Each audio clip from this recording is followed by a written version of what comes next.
ओम शांति। आज 26 अगस्त 2026 साकार महावाक्य प्रातः मुरली बाबा कहते मिठे बच्चे तुम्हें ग्यारंटी देउछ जे आमे निजर जोगबल द्वारा एही भारत को स्वर्ग करिबो। सेठारे एक धर्म एक राज्य हेबो। प्रश्न मायार केउ विघ्नरु सुरक्षित रहिला बाला बहुत भल चमत्कार करिपारिबे। उत्तर मायार सबुठारु बड़ विघ्न हेउछि देह अभिमान रे आनी परस्परर नाम रूपरे आकर्षित कराइबा। जेउ संतान माने एही विघ्नरु सुरक्षित रहंती मायार धोकारु बंची जांती सेमाने बहुत चमत्कार करी देखाई थांती।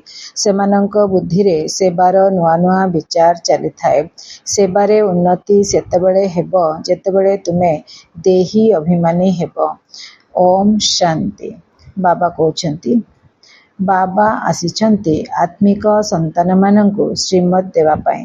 एकथा तो पिला माने जानिछंती जे अल्प समय भितरे ड्रामार पूर्व निर्धारित योजना अनुसार समस्त कार्य हेबो। आमे रावणपुरी को विष्णुपुरी करूछु। एबे बाबा गुप्त तो पाठ पढ़ा मध्य गुप्त अटे। सेंटर्स तो बहुत रहिछि। छोट बड़ गाँ रे सेंटर्स रहिछि एवं पिला माने मध्य बहुत अच्छन्ति। आहुरी मध्य दिन को दिन बढ़ी चलिबे। बाबा कहउछन्ति सेंटर्स माने बाबांकर घर जोठी पाठ पढ़ा होची झंडा लागिथिबो बाबांकर घर सेंटर्स हेतिबो नले पाठशाला हेतिबो। बाबा ताको केबे हेले आश्रम कहउनांती बाबा सेंटर्स कहउछन्ति। तेना आमे मध्य सेंटर्स ही कहिले भल हबो आश्रम कहवा आवश्यक नाही। तो आहुरी मध्य दिन को दिन बढ़ी चलिबे। पुस्तक आदि रे मध्य लिखुछन्ति जे आमे एही भारत भूमि को स्वर्ग करी छाड़िबो। तुमको एही भारत भूमि बहुत प्रिय काहेकि ना तुमे जानिछ एही भारत ही स्वर्ग थिला। एहाको 5000 वर्ष हेलाणी। भारत बहुत गौरवमंडित थिला। तुम ब्रह्मा मुखवंशावली संतान मानंक पाखरे ही एही ज्ञान रहिछि। एही भारत को श्रीमत आधार रे स्वर्ग करिबाकू हेबो। समस्तंको रास्ता बताइबाकू हेबो एवं आउ कोनोसी द्वंद्वात्मक कथा एठारे नाही। परस्पर मध्यरे विचार विमर्श करिबा उचित जे एही चित्र द्वारा एपरी कौन प्रचार करिबु जहा द्वारा खबर कागज रे मध्य एही चित्र बाहरिबो। परस्पर मध्यरे एहा उपरे सेमिनार करिबा आवश्यक। जेपरी दुनिया रे सरकारी कार्य पाए लोकमाने परस्पर सहित मिसी विचार विमर्श करिथांती जे आमे भारत को किपरि सुधारिबो। एही जेउ एते मतभेद होई जायछि ताकू परस्पर सहित मिलिमिशि किपरि ठीक करिबा एवं भारत रे सुख शांति किपरि स्थापन हेबो से विषय रे चिंता करिबा। एहीपरि तुमे मध्य आत्मिक पांडव गवर्नमेंट अट। एहा बड़ ईश्वरीय सरकार अटे। पतित पावन बाबा ही पतित संतान मानंकु पावन कराई पावन दुनियार मालिक कराउछंती। एही रहस्य तुमे पिला माने जानिछ। मुख्य हेउछि भारतर आदि सनातन देवी देवता धर्म। एहा हेउछि रुद्र ज्ञान यज्ञ। रुद्र कुहा जाय थाए शिव बाबा को। एबे तुमको बाबा आसी सजाग कराइछंती। तुमको पुणी अन्य मानंकु जागृत करिबाकू हेबो। ड्रामार योजना अनुसार तुमे अन्य को सजाग करूछ। ए पर्यंत जो माने जेपरी पुरुषार्थ करिछंती सेतिकी कल्प पूर्वरु मध्य करिथिले। तुमर आत्मिक युद्ध चलिछि। केबे मायार शक्ति बेसी हे जाउछि केबे ईश्वरंकर। केबे केबे तो सेवा मध्य तीव्र गति रे चालुछि। केबे कोनोसी संतान मानंक ठारे मायार विघ्न पड़ी जाउछि। माया संपूर्ण बेहोश करि देउछि। युद्ध भूमि तो अटे ना। माया रामंक संतान मानंकु बेहोश कर देउछि। लवकुशंक कहानी मध्य रहिछि ना। रामंकर दुईटी संतान देखाइछंती। एठारे तो बाबांकर अनेक संतान अछंती। वर्तमान सबु मनुष्य कुंभकर्णर निद्रा रे सोइछंती। से माने एकथा मध्य जानि नाहंती जे परमपिता परमात्मा आसीछंती पिला मानंकु संपत्ति देबा पाए। बाबा भारत रे ही आसंती। एही कथा संपूर्ण भाबे भूली जाइछंती। बाबा रामायण कथा सहित आमर जीवन को तुलना करछंती जमती कुंभकर्णर निद्रारे समस्ते शोइछंती से जानी नाहंती जे भगवान आसी सारले तापरे बाबा कहते रामंकर दुईटी संतान लव एवं कुश से विषय कहानी बाबा सेटा कहानी किंतु सेटा आमे हेले रामंकर संतान एते समस्ते दुई जन नुह अनेक संतान अच्छु। तो बाबा कहते परमपिता परमात्मा आसीछंती पिलामानंकु संपत्ति देवा पाए बाबा भारत रे ही आसंती यही कथा संपूर्ण भावे भूली जाइछंती। भारतवासी ही स्वर्गर मालिक थिले एथिरे कोनोसी संदेह नाही। परमपिता परमात्मांकर दिव्य जन्म मध्य एहिठारे होछि सेथिपाई तो शिव जयंती भारत रे ही पालन करंती। तेणु निश्चय से आसी किछि करिथिबे बुद्धि कहूची निश्चय बाबा आसी स्वर्गर स्थापना करिथिबे। प्रेरणा द्वारा कौन स्थापना करिहेबो एठारे बाबा दूर रे थाई कि परमधाम रे थाई कि प्रेरणा करदेबे कौन सत्ययुग आसी जीवो स्वर्ग स्थापन हे जीवो जहा तो हबो किंतु आमे मनुष्य माने आसुरी प्रवृत्ति वाला मनुष्य माने आमे केबे हेले परिवर्तित हे परिबा देवी गुण वाला बनी पारिबा नहीं। बाबा आसुचंती हमको सबुदिन पाठ पढ़ाउचंती हमको नियम धारणा मर्यादा सिखौचंती हमको पवित्रता सिखौचंती मनसा वाचा कर्मणा तापर जाइए आम ब्रह्मचारी बनूचे पुणी ब्रह्मांक भाई आचरण करके ब्रह्मचारी बनूचे तापर जाइए आम देवी देवता बनूचे आ समय लगुच केते वर्ष लगुच आम निजक परिवर्तन करने तो ऊपर थाई कि प्रेरणा कले तो यहाँ केबे हो पारनी। एठारे तो तुम संतान मानू राजयोग शिखा जाउछि केते आमे मेडिटेशन करचे राजयोग करचे सेतरे राजयोग कले आमे अशांत रु शांत हो जाउचे क्रोधी रु शांत हो जाउचे काम क्रोध लोभ मोह अहंकार को त्याग करि परचे शक्ति दउछंती बाबा योग द्वारा तापर जाय आमे निजको परिवर्तन करि परचे नहले तो हे पारंतानी। बाबा कहते याद्र यात्रा शिक्षा दिया जाउची शिखौचंती बाबा प्रेरणा रे कोनोसी शब्द आवाज होई न थाए भाबुछंती शंकर प्रेरणा द्वारा विनाश करिथांते किंतु एथिरे प्रेरणार कथा नाही। तुमे बुझीगलणी जे ड्रामा रे तांकर अभिनय होची मुसळ अथवा मिसाइल्स तैयारी करिबा से माने विनाश अर्थे निमित्त होइछंती। प्रेरणा शास्त्रर अक्षर एथिरे प्रेरणार तो कथा ही नहीं। ड्रामा अनुसार विनाश निश्चय हेबो। गायन रहिछि महाभारत लड़ाई रे एही मुसळ आदि काम रे आसीथिला जहा अतीत होई जायछि ताहार पुणी पुनरावृत्ति हेबो। तुमे ग्यारंटी देउछ जे आमे जोगबल द्वारा स्वर्गर स्थापना करिवो सेठारे गोटे धर्म रहिबो तेबे अन्य सबु धर्म केउठी रहिबो निश्चित विनाश होई जिवो एहा बुझिवार कथा। गायन रहिछि ब्रह्मा द्वारा स्थापना विष्णु द्वारा पालना तेबे एहा तो ठीक किंतु शंकरंकु शिवंक सहित एक करी कर देछन माने भाबुछन शंकर एवं शिव एक किंतु भाविबा कथा जे शंकरंकर ना अलगा शिवंकर ना अलगा शिवालय बोली कहा जाए शंकरालय बोली कहा जाए नहीं शिव शक्ति कहा जाए शंकर शक्ति कहा जाए नहीं तो बुझिया कथा जे दी जण अलगा अलगा शिव हेले कल्याणकारी हला आ शंकर हेले विनाशकारी शंकर को देखैछि केवल गोटे विनाश गोटे कार्य करिवार विनाश करिवार शिव भी तो तीनटा कर्तव्य करती ब्रह्मा द्वारा स्थापना विष्णु द्वारा पालना शंकर द्वारा विनाश तीनटा कर्तव्य करती। तापरे रूप मध्य अलग देखा रूप शिवंकर रूप लिंग स्वरूप निराकार स्वरूप शंकरंकर आकृति गोटे आकार स्वरूप तो ये रहिबार स्थान मध्य अलग शिव रहिले परमधाम रे शंकर रहिले सूक्ष्म बतन रे तो ये शिव एवं शंकर अलग से हेले पिता आ ये हेले पुत्र शंकर बसिकी तपस्या करछंती तांकोठु बड़ किए तांकर पिता शिव तांकोठु से शक्ति भरुछंती ताकि से कौन करें विनाश करें नले एते बड़ काम विनाश को छोट काम नुह पूरा संसार पूरा पृथ्वी जे परिवर्तन होगा जाऊँगी महापरिवर्तन तो सीटा शंकर का द्वारा होची तेणु शंकर को शक्ति दरकार से लगी सब तपस्यार मुद्रारे रोचंती शिवंक ठारू शक्ति नौचंती विनाश करने पाए किंतु शंकर को शिवंक सहित एक करी देछंती एहा भूल अटे। शिव शंकर कही देउछंती कारण शंकर तो कोनोसी काम करुनाहांती तेणु शिवंक सह मिसाई देछंती किंतु शिव बाबा कहउछंती मते तो बहुत काम करिया को पड़ुछि समस्तंको पवित्र करिया को पड़ुछि मो ब्रह्मांक शरीर रे प्रवेश करी साकार ब्रह्मांक द्वारा स्थापनार कार्य कराउछि शंकरंकर कौनसी अभिनय ही नाही शिवंकर पूजा हेउछि शिव ही कल्याणकारी से ही झुलामणि भरी थांती शिव परमात्माए नम कहउछंती ना एही ब्रह्मा मध्य प्रजापिता हेले ब्रह्मा विष्णु ब्रह्मारु विष्णु विष्णुरु ब्रह्मा यह तो बड़ गुप्त कथा अटे चित्र मध्य देखिछि ब्रह्मांक नाभिरु विष्णु बाहरी चित्र आम देखीचे कैलेंडर थाए आगु विष्णु नाभिरु ब्रह्मा बाहरी माने से ब्रह्मा निजे पुरुषार्थ बल शिव बाबा सहित जोग लगे राजयोगर अभ्यास करी तन्मंधन समय श्वास संकल्प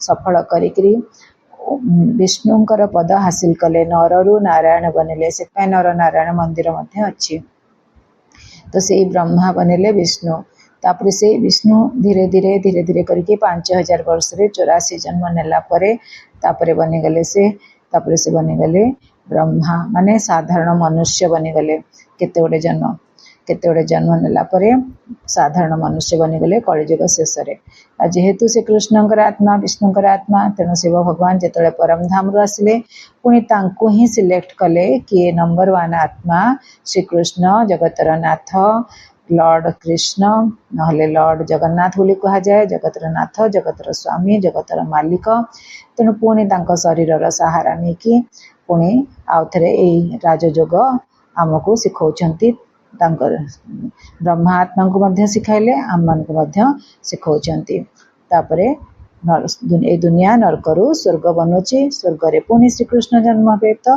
जमती दिन रातिर चक्र रिपीट होची सेमती सत्य त्रेता द्वापर कलिजुग तापरे संगम युग आमर छोटे अल्प 100 वर्षर संगम युग तापरे पुणी सत्य युग आसीबो सत्य युग आसला परे पुणी सत्य त्रेता द्वापर कलिजुग साइकिल दिन रातिर चक्र भलिया ये मध्य चक्र रिपीट होची तो ये बहुत गुप्त कथा अटे ब्रह्मार विष्णु विष्णुर ब्रह्मा यह तो बड़ गुप्त कथा अटे। ओम शांति। आज 26 अगस्त 2026 साकार महावाक्य प्रातः मुरली बाबा कहते मिठे बच्चे तुम्हें ग्यारंटी देउछ जे आमे निजर जोग बल द्वारा यही भारत को स्वर्ग करिबो सेठारे एक धर्म एक राज्य हेबो। प्रश्न मायार केउ विघ्नरु सुरक्षित रहिला बाला बहुत भल चमत्कार करि परिबे। उत्तर मायार सबुठारु बड़ विघ्न हेउछि देह अभिमान रे आनी परस्परर नाम रूपरे आकर्षित कराइबा। जेउ संतान माने एही विघ्नरु सुरक्षित रहंती मायार धोकारु बंची जाती सेमाने बहुत चमत्कार करी देखाई थांती। सेमानंक बुद्धि रे सेवार नुआ नुआ विचार चली थाए। सेवारे उन्नति सेतेबेले हेबो जेतेबेले तुमे देही अभिमानी हेबो। ओम शांति। बाबा कहते बाबा आसीचंती आत्मिक संतान मानंकु श्रीमत देवा पाए। एकथा तो पिला माने जानिछंती जे अल्प समय भितरे ड्रामार पूर्व निर्धारित योजना अनुसार समस्त कार्य हेबो। आमे रावणपुरी को विष्णुपुरी करूछु। एबे बाबा गुप्त तो पाठ पढ़ा मध्य गुप्त अटे। सेंटर्स तो बहुत रही छोट बड़ गाँव रे सेंटर्स रही एवं पिला माने मध्य बहुत अच्छंती आहुरी मध्य दिन को दिन बढ़ी चलिबे। बाबा कहते सेंटर्स माने बाबांकर घर जोठी पाठ पढ़ा होची झंडा लगी बाबांकर घर सेंटर्स नले पाठशाला हेतिबो। बाबा ताको केबेले आश्रम कहूना बाबा सेंटर्स कहते तेना आमे मध्य सेंटर्स ही कहले भल हबो आश्रम कहवा आवश्यक नहीं। तो आहुरी मध्य दिन को दिन बढ़ी चलिबे। पुस्तक आदि रे मध्य लिखुछंती जे आमे एही भारत भूमि को स्वर्ग करी छाड़िबो। तुमको एही भारत भूमि बहुत प्रिय कहीं ना तुमे जानिछ एही भारत ही स्वर्ग थिला। यहाको 5000 वर्ष हेलाणी। भारत बहुत गौरव मंडित थिला। ତୁମ ବ୍ରହ୍ମା ମୁଖବଂଶାବଳୀ ସନ୍ତାନମାନଙ୍କ ପାଖରେ ହିଁ ଏହି ଜ୍ଞାନ ରହିଛି। ଏହି ଭାରତକୁ ଶ୍ରୀମତ୍ ଆଧାରରେ ସ୍ୱର୍ଗ କରିବାକୁ ହେବ। ସମସ୍ତଙ୍କୁ ରାସ୍ତା ବତାଇବାକୁ ହେବ ଏବଂ ଆଉ କୌଣସି ଦ୍ୱନ୍ଦାତ୍ମକ କଥା ଏଠାରେ ନାହିଁ। ପରସ୍ପର ମଧ୍ୟରେ ବିଚାର ବିମର୍ଶ କରିବା ଉଚିତ ଯେ ଏହି ଚିତ୍ର ଦ୍ୱାରା ଏପରି କ'ଣ ପ୍ରଚାର କରିବୁ ଯାହାଦ୍ୱାରା ଖବରକାଗଜରେ ମଧ୍ୟ ଏହି ଚିତ୍ର ବାହାରିବ। ପରସ୍ପର ମଧ୍ୟରେ ଏହା ଉପରେ ସେମିନାର କରିବା ଆବଶ୍ୟକ। ଯେପରି ଦୁନିଆରେ ସରକାରୀ କାର୍ଯ୍ୟ ପାଇଁ ଲୋକମାନେ ପରସ୍ପର ସହିତ ମିଶି ବିଚାର ବିମର୍ଶ କରିଥାନ୍ତି ଯେ ଆମେ ଭାରତକୁ କିପରି ସୁଧାରିବୁ। ଏହି ଯେଉଁ ଏତେ ମତଭେଦ ହୋଇଯାଇଛି ତାକୁ ପରସ୍ପର ସହିତ ମିଳିମିଶି କିପରି ଠିକ୍ କରିବା ଏବଂ ଭାରତରେ ସୁଖଶାନ୍ତି କିପରି ସ୍ଥାପନ ହେବ ସେ ବିଷୟରେ ଚିନ୍ତା କରିବା। ଏହିପରି ତୁମେ ମଧ୍ୟ ଆତ୍ମିକ ପାଣ୍ଡବ ଗଭର୍ଣ୍ଣମେଣ୍ଟ ଅଟ। ଏହା ବଡ଼ ଈଶ୍ୱରୀୟ ସରକାର ଅଟେ। ପତିତ ପାବନ ବାବା ହିଁ ପତିତ ସନ୍ତାନମାନଙ୍କୁ ପାବନ କରାଇ ପାବନ ଦୁନିଆର ମାଲିକ କରାଉଛନ୍ତି। ଏହି ରହସ୍ୟ ତୁମେ ପିଲାମାନେ ଜାଣିଛ। ମୁଖ୍ୟ ହେଉଛି ଭାରତର ଆଦି ସନାତନ ଦେବୀ ଦେବତା ଧର୍ମ। ଏହା ହେଉଛି ରୁଦ୍ର ଜ୍ଞାନ ଯଜ୍ଞ। ରୁଦ୍ର କୁହାଯାଇଥାଏ ଶିବବାବାଙ୍କୁ। ଏବେ ତୁମକୁ ବାବା ଆସି ସଜାଗ କରାଇଛନ୍ତି। ତୁମକୁ ପୁଣି ଅନ୍ୟମାନଙ୍କୁ ଜାଗ୍ରତ କରିବାକୁ ହେବ। ଡ୍ରାମାର ଯୋଜନା ଅନୁସାରେ ତୁମେ ଅନ୍ୟକୁ ସଜାଗ କରୁଛ। ଏପର୍ଯ୍ୟନ୍ତ ଯେଉଁମାନେ ଯେପରି ପୁରୁଷାର୍ଥ କରିଛନ୍ତି ସେତିକି କଳ୍ପ ପୂର୍ବରୁ ମଧ୍ୟ କରିଥିଲେ। ତୁମର ଆତ୍ମିକ ଯୁଦ୍ଧ ଚାଲିଛି। କେବେ ମାୟାର ଶକ୍ତି ବେଶୀ ହୋଇଯାଉଛି, କେବେ ଈଶ୍ୱରଙ୍କର। କେବେ କେବେ ତ ସେବା ମଧ୍ୟ ତୀବ୍ର ଗତିରେ ଚାଲୁଛି।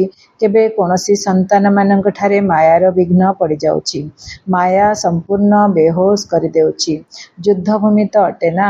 ମାୟା ରାମଙ୍କ ସନ୍ତାନମାନଙ୍କୁ ବେହୋସ କରିଦେଉଛି। ଲବକୁଶଙ୍କ କାହାଣୀ ମଧ୍ୟ ରହିଛି ନା। ରାମଙ୍କର 2ଟି ସନ୍ତାନ ଦେଖାଇଛନ୍ତି। ଏଠାରେ ତ ବାବାଙ୍କର ଅନେକ ସନ୍ତାନ ଅଛନ୍ତି। ବର୍ତ୍ତମାନ ସବୁ ମନୁଷ୍ୟ କୁମ୍ଭକର୍ଣ୍ଣର ନିଦ୍ରାରେ ଶୋଇଛନ୍ତି। ସେମାନେ ଏକଥା ମଧ୍ୟ ଜାଣିନାହାନ୍ତି ଯେ ପରମପିତା ପରମାତ୍ମା ଆସିଛନ୍ତି ପିଲାମାନଙ୍କୁ ସମ୍ପତ୍ତି ଦେବା ପାଇଁ। ବାବା ଭାରତରେ ହିଁ ଆସନ୍ତି। ଏହି କଥା ସମ୍ପୂର୍ଣ୍ଣ ଭାବେ ଭୁଲି ଯାଇଛନ୍ତି। ବାବା ରାମାୟଣର କଥା ସହିତ ଆମର ଜୀବନକୁ ତୁଳନା କରୁଛନ୍ତି। ଯେମିତି କୁମ୍ଭକର୍ଣ୍ଣର ନିଦ୍ରାରେ ସମସ୍ତେ ଶୋଇଛନ୍ତି। ସେମାନେ ଜାଣିନାହାନ୍ତି ଯେ ଭଗବାନ ଆସି ସାରିଲେଣି। ତାପରେ ବାବା କହୁଛନ୍ତି ରାମଙ୍କର 2ଟି ସନ୍ତାନ ଲବ ଏବଂ କୁଶ। ସେମାନଙ୍କ ବିଷୟରେ ମଧ୍ୟ କାହାଣୀ ବାବା ସେଟା ହେଲା କାହାଣୀ, କିନ୍ତୁ ସେଟା ହେଲା ଆମେ ହେଲେ ରାମଙ୍କର ସନ୍ତାନ। ଏତେ ସମସ୍ତେ 2 ଜଣ ନୁହଁ, ଅନେକ ସନ୍ତାନ ଅଛୁ।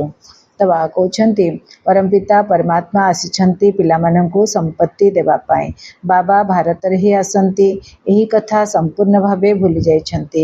ଭାରତବାସୀ ହିଁ ସ୍ୱର୍ଗର ମାଲିକ ଥିଲେ, ଏଥିରେ କୌଣସି ସନ୍ଦେହ ନାହିଁ। ପରମପିତା ପରମାତ୍ମାଙ୍କର ଦିବ୍ୟ ଜନ୍ମ ମଧ୍ୟ ଏହିଠାରେ ହେଉଛି।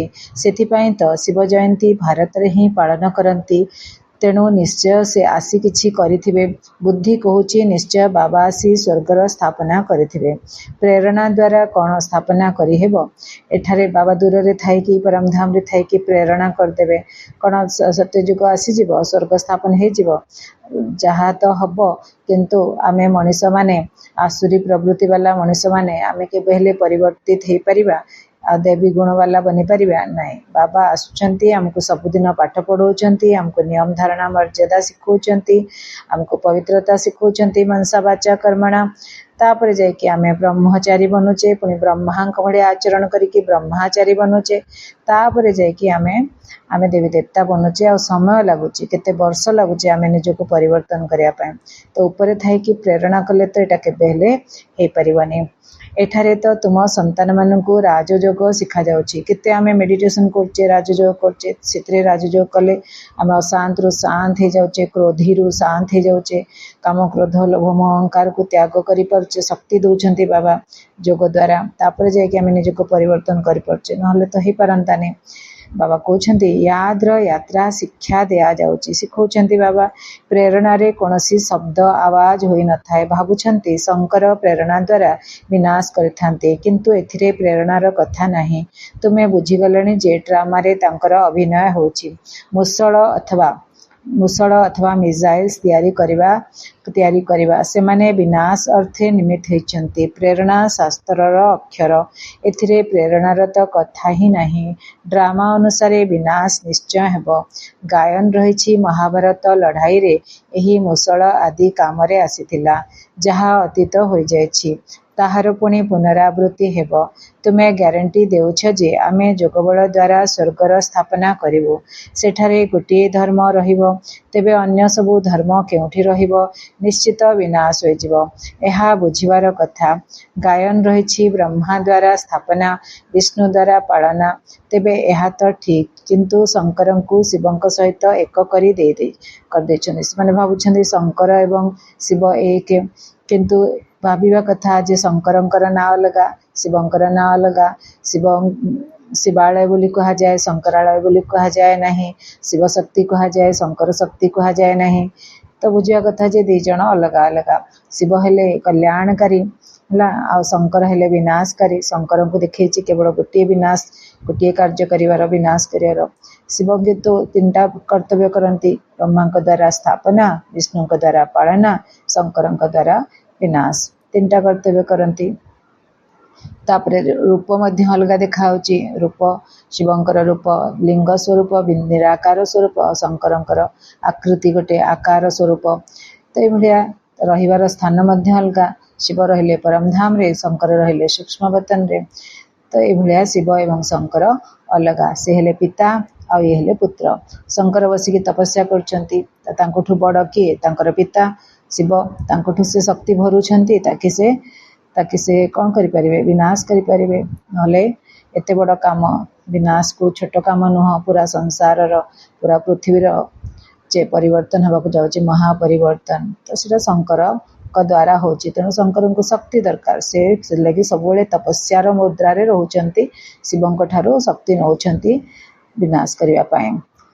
किंतु शंकर को शिवंक सहित एक करी देइछन्ति, एहा भूल अटे। शिव शंकर कहि देउछन्ति, कारण शंकर तो कोनोसी काम करुनाहांति, तेणु शिवंक सह मिसाई देइछन्ति। किंतु शिव बाबा कहउछन्ति, मते तो बहुत काम करियाकु पड़ुछि, समस्तंको पवित्र करियाकु पड़ुछि। मो ब्रह्मांक शरीर रे प्रवेश करी साकार ब्रह्मांक द्वारा स्थापनार कार्य कराउछि।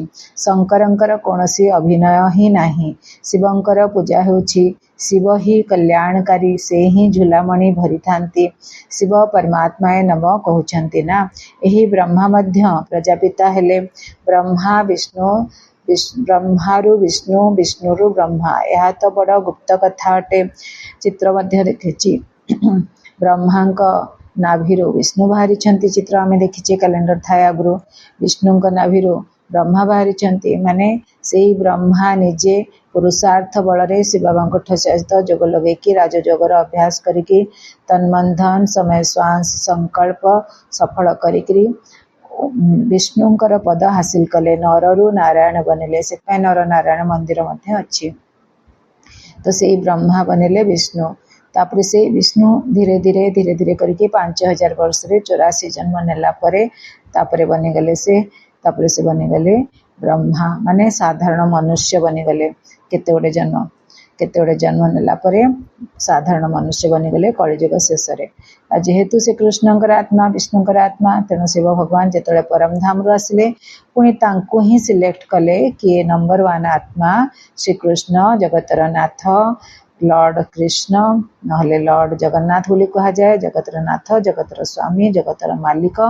तेणु पुणी तांको शरीरर सहारा नेकी पुणी आउ थरे एई राजयोग आमको शिखौछन्ति। तांकर ब्रह्मा आत्मा को मध्य सिखाइले, आम मान को मध्य शिखौछन्ति। तापरे ए दुनिया नरकरू स्वर्ग बनुची। स्वर्ग रे पुणी श्री कृष्ण जन्म हेबे। तो जेमती दिन रातिर चक्र रिपीट होची, सेमती सत्य त्रेता द्वापर कलिजुग, तापरे संगम युग आमर छोटटे अल्प 100 वर्षर संगम युग। तापरे पुणी सत्य युग आसीबो। सत्य युग आसला परे पुणी सत्य त्रेता द्वापर कलिजुग। साइकिल दिन रातिर चक्र भलिया ये मध्य चक्र रिपीट होची। तो ये भलिया ये बहुत गुप्त कथा अटे। ब्रह्मार विष्णु, विष्णुर ब्रह्मा, यह तो बड़ गुप्त कथा अटे। 11 नंबर पॉइंट, ଦାଦିଜୀ ସଦା ଆତ୍ମବିଶ୍ୱାସରେ ପରିପୂର୍ଣ୍ଣ ଥିଲେ। ସେ ଏହି ସ୍ମୃତିରେ ରହୁଥିଲେ ଯେ ମୁଁ କଳ୍ପକଳ୍ପର ବିଜୟୀ ଆତ୍ମା ଅଟେ। ସେ କୌଣସି ବି ପୁରୁଣା ସଂସ୍କାର, ସ୍ୱଭାବ କିମ୍ବା ହିସାବ କିତାବର ଅଧୀନରେ ରହୁନଥିଲେ। ଏପରି ଅନୁଭବ କରୁଥିଲେ ଯେପରି ଆତ୍ମା ଲାଇଟ୍ର ଶରୀରରେ ବାସ କରୁଛି। 12 ନମ୍ବର, ଦାଦିଜୀଙ୍କ ବୁଦ୍ଧି ସଫା ବା ସ୍ୱଚ୍ଛ ଆଇନା ପରି ନିର୍ମଳ ଥିଲା। ସେ ସର୍ବଦା ତପସ୍ୱୀମୂର୍ତ୍ତ ହୋଇ ରହୁଥିଲେ। ତାଙ୍କର ଏହି ସ୍ମୃତି ଥିଲା ଯେ ଏହି ତପସ୍ୟା ଦ୍ୱାରା ବିଶ୍ୱର କଲ୍ୟାଣ ହେବ ଏବଂ ସୁଖମୟ ସଂସାର ଆସିବ। ଦାଦିଜୀ ଅନ୍ତିମ 13 ନମ୍ବର, ଦାଦିଜୀ ଅନ୍ତିମ ସମୟକୁ ସାମ୍ନାରେ ରଖି ସଦା ସ୍ୱଚିନ୍ତନ କରୁଥିଲେ। ସ୍ୱ ଉନ୍ନତି ପାଇଁ ପ୍ରତିଦିନ ଅମୃତ ବେଳାରେ ବାବାଙ୍କ ସହ ମଧୁର ରୋହରିହାନ ଆତ୍ମିକ ବାର୍ତ୍ତାଳାପ କରୁଥିଲେ। ବାବାଙ୍କର ମହାବାକ୍ୟକୁ ଗଭୀରତାର ସହିତ ଅଧ୍ୟୟନ କରୁଥିଲେ। ତାଙ୍କର ବାବାଙ୍କ ପ୍ରତି, ବାବାଙ୍କ ମୁରଲୀ ପ୍ରତି ଅତ୍ୟନ୍ତ ସ୍ନେହ ଥିଲା। ଦାଦିଜୀ ନିଜର ସମ୍ପୂର୍ଣ୍ଣ ସ୍ଥିତି 14 ନମ୍ବର, ଦାଦିଜୀ ନିଜର ସମ୍ପୂର୍ଣ୍ଣ ସ୍ଥିତି ଗଢ଼ିବା ପାଇଁ ଦେହଭାନରୁ ଉର୍ଦ୍ଧ୍ୱରେ ରହିବାର ଅଭ୍ୟାସ କରୁଥିଲେ। ତାଙ୍କ ବୁଦ୍ଧିରେ ସର୍ବଦା ରହୁଥିଲା ଯେ ମୁଁ ବିଶ୍ୱ କଲ୍ୟାଣ ପାଇଁ ନିମିତ୍ତ। ମୋତେ ସ୍ମୃତିକୁ ଉଚ୍ଚ, ଏକାଗ୍ର, ଏକରସ ଏବଂ ସଂକଳ୍ପରୁ ଉର୍ଦ୍ଧ୍ୱ ନିଃସଂକଳ୍ପ କରିବାକୁ ହେବ। ତେବେ ଯାଇ ଆମେ ଏହି ପୁରୁଣା ଦୁନିଆକୁ ଅତିକ୍ରମ କରି ଉଡ଼ିକରି ବାବାଙ୍କ ପାଖକୁ ପରମଧାମରେ ଯାଇ ବସିବା। 15 ନମ୍ବର, ଦାଦିଜୀ ସର୍ବଦା ଏହି ଲଗନରେ ରହୁଥିଲେ ଯେ ମୁଁ ବାବାଙ୍କ ସ୍ମୃତିରେ ରହି ସମସ୍ତଙ୍କୁ ସନ୍ତୁଷ୍ଟ କରି ସମସ୍ତଙ୍କଠାରୁ ଆଶୀର୍ବାଦ ନେବି। କୌଣସି ବି ଆତ୍ମା ମୋ ପାଖରୁ ନିରାଶ ହୋଇ ମୋତେ ଅଭିଶାପ ନ ଦେଉ। ଏହାର ସମ୍ପୂର୍ଣ୍ଣ ଧ୍ୟାନ ରଖି ସମସ୍ତଙ୍କ ଆଶୀର୍ବାଦର ପାତ୍ର ହେଲେ। 16 ନମ୍ବର, ଦାଦିଜୀଙ୍କର ସର୍ବଦା ଏକମାତ୍ର ଲକ୍ଷ୍ୟ ଥିଲା ମୋତେ ସମ୍ପୂର୍ଣ୍ଣ ଫରିସ୍ତା ଓ କର୍ମାତୀତ ହେବାର ଅଛି। ଏହି ପୁରୁଣା ଶରୀର ଛାଡ଼ି ଫରିସ୍ତା ସ୍ୱରୂପ ହୋଇ ସୂକ୍ଷ୍ମଲୋକ ନିବାସୀ ହେବାର ଅଛି। ଏହି ସେବା ତ ଦିନରାତି ଚାଲିଥିବ, କିନ୍ତୁ ମୋତେ ସେବା ସହିତ ନିଜ ଉପରେ ସୂକ୍ଷ୍ମ ଧ୍ୟାନ ରଖି ସମ୍ମାନର ସହିତ ପାସ୍ ହେବାର ଅଛି। 17 ନମ୍ବର, ଦାଦିଜୀ ସର୍ବଦା ସମସ୍ତ ବିଘ୍ନରୁ ଉର୍ଦ୍ଧ୍ୱରେ ନିର୍ବିଘ୍ନ ଅବସ୍ଥାରେ ରହୁଥିଲେ। ଏକାନ୍ତରେ ବସି ନିଜକୁ ସୂକ୍ଷ୍ମ ଭାବରେ ଯାଞ୍ଚ କରି ନିଜର ଦୋଷ ଓ ଦୁର୍ବଳତାକୁ ସମାପ୍ତ କରି ଆତ୍ମାରୂପୀ ହୀରାର ଦାଗକୁ ସମ୍ପୂର୍ଣ୍ଣ କରି ଅମୂଲ୍ୟ ହୀରା ସଦୃଶ୍ୟ ହୋଇଗଲେ। 18 ନମ୍ବର ପଏଣ୍ଟ, ନିଜକୁ ସମ୍ପୂର୍ଣ୍ଣ ପବିତ୍ର, ଲାଇଟ୍ ମାଇଟ୍, ପ୍ରକାଶ ଏବଂ ଶକ୍ତି। ନିଜକୁ ସମ୍ପୂର୍ଣ୍ଣ ପବିତ୍ର, ପ୍ରକାଶ ଏବଂ ଶକ୍ତିରେ ସମ୍ପନ୍ନ କରିବା ପାଇଁ ଆନ୍ତରିକ ବୈରାଗ୍ୟ ବୃତ୍ତି ଦ୍ୱାରା ସମସ୍ତ କଥାରୁ ଉର୍ଦ୍ଧ୍ୱରେ ରହି ନିଜର ସୂକ୍ଷ୍ମ ଦୃଷ୍ଟି ଓ ବୃତ୍ତିକୁ ସମ୍ପୂର୍ଣ୍ଣ ପବିତ୍ର କରିଥିଲେ। ପୁରୁଣା ସଂସ୍କାରର ପ୍ରକୃତି ଉପରେ ବିଜୟ ପ୍ରାପ୍ତ କରି ପ୍ରକୃତିଜିତ୍ ହୋଇ ବାବାଙ୍କ କୋଳରେ ଲୀନ ହୋଇଗଲେ। 19 ନମ୍ବର ପଏଣ୍ଟ, ମୋତେ ବାବାଙ୍କ ସମାନ ସମ୍ପୂର୍ଣ୍ଣ ହେବାକୁ ହିଁ ପଡ଼ିବ। ସେଥିପାଇଁ ସୂକ୍ଷ୍ମ ଦେହ ଅଭିମାନକୁ, ନିଜର ସଂସ୍କାରଗୁଡ଼ିକୁ, ମାନ ସାନ ବା ମହିମାକୁ, ବୁଦ୍ଧି ଓ ସ୍ୱଭାବକୁ ସମ୍ପୂର୍ଣ୍ଣ ସମର୍ପଣ କରି ବାବାଙ୍କ ସମାନ ଅବ୍ୟକ୍ତ ବତନବାସୀ ହୋଇଗଲେ। ଆଚ୍ଛା, ଓମ୍ ଶାନ୍ତି।